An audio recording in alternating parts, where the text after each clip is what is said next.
সকালবেলাতেই ready হয়ে মায়ের সাথে বেরিয়ে পড়েছি। আর মায়ের অফিস যেহেতু ওই রাস্তাতেই পড়ে তাই একসাথেই বেরিয়ে গিয়েছিলাম। তারপর কিছুটা রাস্তা গিয়ে মা অন্য একটা গাড়িতে চলে যায় আর আমি অটো করে চলে আসি মামার বাড়িতে। আসলে মাসির বাড়িতে নিমন্ত্রণ ছিল ভাইফোঁটার, কিন্তু এবার আমাদের ভাইফোঁটা নেই, মানে আমি আর মা দিতে পারবো না।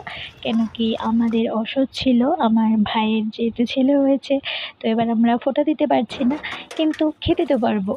তো অ্যাজ ইউজুয়াল আমাকে ওয়েলকাম করতে চলে এসেছে বাড়ির ২ খুদে সদস্য। আর এসে আমি আরেকটা নিমন্ত্রণ পেয়ে যাই দুপুরবেলায়। মামার বাড়ির সবারই নিমন্ত্রণ ছিল।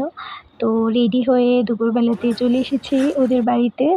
তো খেয়ে-দেয়ে বাড়ি এসে একটু ঘুমিয়ে পড়ি। সন্ধ্যাবেলায় চা খেতে, খেতে ভাইয়ের সাথে একটু খেলছিলাম। ও আমাকে ফ্লাইং কিস দিচ্ছিল। আসলে মুডটা ভালো ছিল তাই। না হলে শত বললেও দেবে না। আর সবাই যেহেতু রাতেই ফ্রি থাকে, তো মাসির বাড়িতে রাতের বেলায় ফোঁটার অনুষ্ঠানটা করা হয়েছিল। আর এখানে ২ ভাইকে নিয়ে পাড়াপাড়ি, ও তো ফোঁটা নেবে না মানে নেবেই না। তো যাই হোক, রাতের মেনু ছিল কুমুরি, মাছ ভাজা, বুটের ডাল, তারপর মাংস, চাটনি, পাঁপড় সব কিছুই। শেষে আবার একটু স্প্রাইটও খেয়েছি। তো এই যে ভাইয়েরও ঘুম চলে এসছে আর সবারও। So that's it for today, bye by.